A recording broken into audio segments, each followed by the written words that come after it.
Assalamualaikum warahmatullahi wabarakatuh. Selamat pagi semuanya.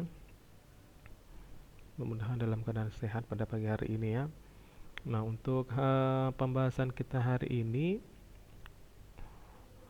kita akan membahas sedikit tentang pengaruh ion senama terhadap kelarutan. Jadi nggak banyak yang mau kita bahas.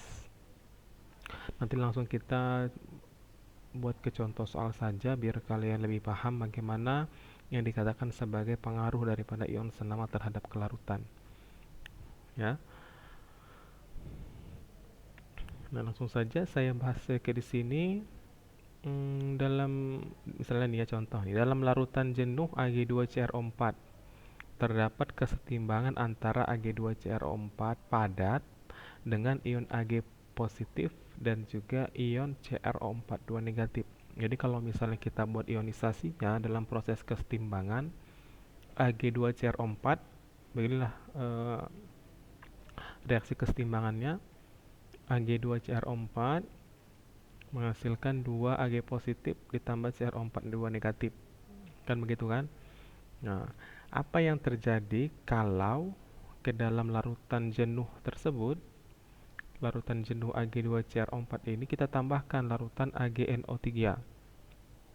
Ya, kita tambahkan larutan AgNO3 atau larutan K2CrO4. Kita tambahkan AgNO3 atau K2CrO4. Nah, apa yang terjadi? Jadi penambahan AgNO3 atau K2CrO4 akan memperbesar konsentrasi ion Ag plusnya atau ion CrO4 2 negatif. Kenapa bisa seperti itu coba? Yang mau kita tambahkan tadi kan AgNO3 dan juga K2CrO4 ke dalam larutan Ag2CrO4 kan begitu ya. Kita ionisasikan terlebih dahulu yang mau kita tambahkan tadi, AgNO3 dan juga K2CrO4. AgNO3 kalau kita ionisasikan menjadi Ag plus ditambah NO3 negatif. Nah, K2CrO4 yaitu kita ionisasikan menjadi 2K positif ditambah CrO4 2 negatif. Nah, perhatikan di sini. Ag positif yang terdapat di larut senyawa atau larutan AgNO3. Kemudian CrO4 2 negatif yang terdapat di larutan K2CrO4. Nah, Ag positif di sini ini kan juga ada di dalam larutan jenuh, larutan sebelumnya yaitu Ag2CrO4. Di dalam proses senyawa dalam proses kesetimbangannya kan ada Ag positif juga di sini. Nah, jadi sama-sama ada Ag positif. Begitu juga dengan K2CrO4. K positif ditambah CrO4 2 negatif. Nah, di sini ada CrO4 2 negatif. Di senyawa yang menjadi larutan jenuhnya juga ada CrO4 2 negatif. Nah, berarti kalau salah satu di antara ion tersebut ada di dalam larutan jenuhnya, itulah yang dikatakan sebagai ion senama. Ya. Nah, itulah yang dikatakan sebagai ion senama. Padahal dalam senyawa yang berbeda. Di sini Ag2CrO4, di sini AgNO3. Nah, tapi di dalamnya ada ion Ag positif. Atau tadi katanya larutan K2CrO4 dalam larutan Ag2CrO4. Nah, sama-sama ada ion CrO4 2 negatif di situ. Nah, itulah yang dikatakan sebagai ion senama. Nah, sesuai dengan azas Le Chatelier tentang pergeseran kesetimbangan, di mana penambahan konsentrasi ion Ag positif dan juga ion CrO4 2 negatif, atau salah satunya ya, akan menggeser kesetimbangan ke kiri. Ya. Kalau sebelah kanan bertambah, berarti kesetimbangannya akan bergeser ke kiri. Nah, kalau kesetimbangan bergeser ke kiri, akan mengakibatkan jumlah Ag2CrO4 dalam larutan jenuh ini yang larut menjadi berkurang. Makin sukar dia untuk larut karena bertambah Ag positif atau CrO42 negatifnya. Jadi kesimpulannya bahwa dengan adanya ion senama, maka hal tersebut akan memperkecil yang namanya kelarutan atau akan lebih sukar larut dia. Kalau kita tambahkan larutan yang memiliki ion yang sama dengan larutan jenuhnya atau larutan sebelumnya. Nah, sementara kalau ion yang berbeda atau ion yang tak senama, nah itu akan memperbesar kelarutan, kebalikannya. Nah, saya ulangi sekali lagi, berarti kesimpulannya dengan adanya ion senama itu akan memperkecil daripada kelarutan-larutan jenuhnya.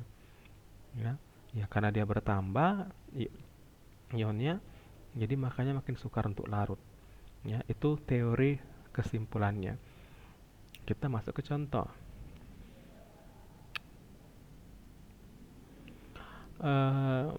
Kelarutan Ag2CrO4 dalam air adalah 10 pangkat negatif 4 M. Perhatikan di sini satuannya M dan sini katanya kelarutan. Berarti ini disimbolkan sebagai S ya dalam KSP. Atau kalau dalam konsentrasi ya ini M, molaritas kan begitu. Kan kemarin katanya kelarutan itu bisa disimbolkan dengan S atau nama lain daripada molaritas. Sementara yang ditanya adalah kelarutan Ag2CrO4 di dalam larutan K2CrO4 dengan konsentrasi 0,01 M atau 10 pangkat negatif 2 M. Jadi kita mau melarutkan Ag2CrO4. Ag2CrO4 ini kan padatan. Kita larutkan ke dalam larutan K2CrO4. Bagaimana kelarutannya? Ya. Nah, pertama sekali kita hitung dulu nilai KSP si larutan jenuhnya, yaitu Ag2CrO4. Ya, Ag2CrO4 kalau kita ionisasikan kan menjadi 2 Ag plus ditambah CrO4 negatif. Ini dia ya. Ag2CrO4 menghasilkan 2 Ag plus ditambah CrO4 2 negatif. Berarti kalau kita jadikan ini kelarutan kan 2S ya. 2S pangkat 2. Karena kan koefisiennya menjadi pangkat ya kan. 2S pangkat 2. Kalau ini S saja. Nah, 2S dipangkatkan 2 berarti 2 pangkat 2 4, 4S pangkat 2. 4S pangkat 2 ditambah dengan S. Berarti 4S pangkat 3. Makanya sini ditulislah untuk KSP Ag2CrO4 itu sama dengan 4S pangkat 3. Nah, S-nya kita masukkan. Tadi kelarutan Ag2CrO4 kan 10 pangkat negatif 4. Kelarutannya berarti 4 dikali 10 pangkat negatif 4 pangkat 3. Karena S pangkat 3 tadi kan. Sekarang kita pangkatkan dulu. 10 pangkat negatif 4 dipangkatkan 3. Dari negatif 4 kali 3 jadi negatif 12. Maka hasilnya menjadi 4 kali 10 pangkat negatif 12 ya. Nah, sekarang kita ionisasikan. Kita buat proses reaksi KSP-nya, kesetimbangannya. Jadi KSP Ag2CrO4 itu sama dengan Ag plus dipangkatkan dengan 2 ya. Indeksnya jadi pangkat dikali dengan CrO4 2 negatif. Nah, KSP-nya berapa? Tadi sudah kita cari, yaitu 4 kali 10 pangkat negatif 12. Kemudian Ag plusnya itulah yang mau kita cari kan begitu. Kita mau menghitung kelarutan daripada si Ag plusnya. Kemudian CrO4 2 negatifnya kita ambil dari sini. Ya, larutan K2CrO4. Ya, jadi larutan K2CrO4 kan K-nya 0,01, CrO4-nya juga 0,01. Berarti dikalikan sama 10 negatif pangkat negatif 2.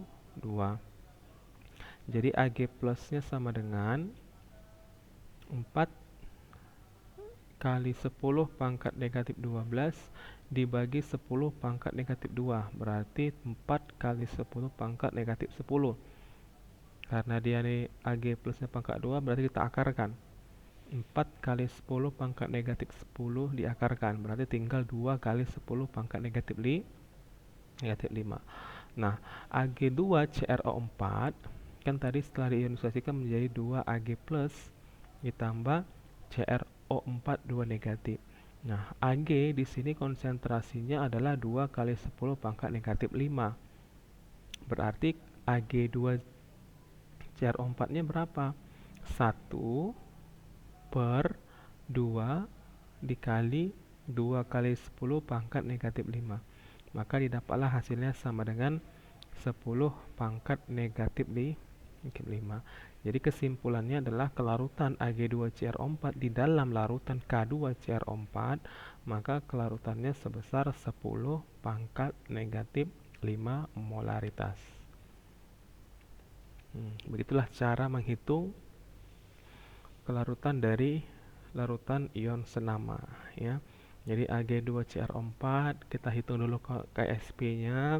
Setelah itu kita masukkanlah konsentrasi CrO4 yang berasal dari larutan K2CrO4, yaitu 10 pangkat negatif 2. Maka nanti akan dihasilkanlah, didapatlah berapa konsentrasi dari si Ag plusnya.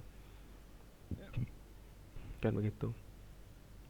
Jadi sudah kita dapat konsentrasi dari Ag plusnya, barulah kita cari kelarutan dari si Ag2CrO4-nya. Ya, kelarutan dari Ag2CrO4-nya, baru dari situlah kita bisa menentukan berapa jumlah kelarutan yang dihasilkan di dalam larutan K2CrO4. Ya, jadi seperti itulah mekanisme cara mengerjakan untuk pengaruh daripada ion senama. Nah, mudah-mudahan bisa dipahami. Jadi nanti langsung saja kita kerjakan soalnya di sini. Nah, ini kan ada nih air murni nih ya. Ya, air murni seperti yang di atas tadi tidak ada pengaruhnya karena kan tidak ada ion senama di situ. Itu ion berbeda, H2O. Kalau kita ionisasikan menjadi H positif sama OH negatif kan begitu. Sementara kan di sini Ag2SO4 berbeda. Nah, begitu ya. Dia tidak terlalu berpengaruh untuk H2O atau air. Jadi silakan dikerjakan seperti yang di atas tadi. Nanti ada 2 soal saya dari sini. Nanti saya tuliskan di soalnya di kolom tugas classroom ya. Nah, tapi sebelum mengerjakan tugasnya, kira-kira sebelum waktunya habis untuk materi, jika ada yang ingin ditanyakan, silakan ditanyakan. Ketiklah pertanyaan dalam kolom komentar. Nanti akan kita bahas pertanyaannya, akan kita diskusikan lebih lanjut melalui kolom komentar. Tapi kalau memang sudah paham semuanya, ya jangan lupa juga untuk menuliskan di dalam kolom komentarnya dengan menyebutkan paham Pak atau mengerti. Jadi yang saya agar tahu kalau memang kalian sudah paham dengan video penjelasan ini ya. Nah, itu saja dulu untuk pertemuan kita hari ini. Saya akhiri, wabillahi taufiq wal hidayah. Wassalamualaikum warahmatullahi wabarakatuh. Selamat pagi semuanya.